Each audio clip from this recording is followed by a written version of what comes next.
نیکی اور گناہ کا سب سے پہلا اثر ہمارے دل پر ہوتا ہے۔ اگر آپ پریکٹیکلی اس کو دیکھنا چاہیں اور ایک مثال سے سمجھنا چاہیں تو آپ اس چور، ڈاکو، زانی اور شرابی کی زندگی پہ نظر دوڑائیں۔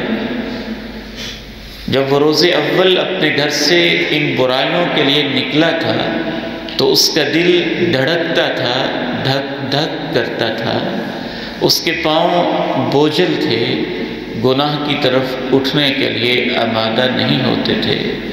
اس کا ضمیر دستک دیتا تھا، نفس لوامہ چیختا پکارتا تھا اور اسے اس برائی سے واپس بلاتا تھا۔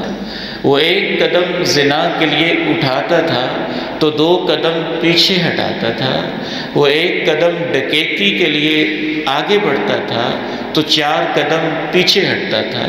وہ پھر سوچتا تھا میں یہ کروں یا نہ کروں، اور جب اس نے اپنے دل کی آواز پہ لبیک نہ کہا، 10 سال، 15 سال، 20 سال اس کو گناہوں کی دلدل میں پھنستے ہوئے اور اس کے اندر مسلسل اپنے آپ کو آلودہ کرتے ہوئے گزر گئے، تو 10-20 سال کے بعد اب وہ چوک چراہے میں کھڑے ہو کے ڈکیتی کی واردات کرنے کے بعد بھی شرماتا نہیں، فخر سے کہتا ہے میں نے اتنے قتل کیے ہوئے ہیں۔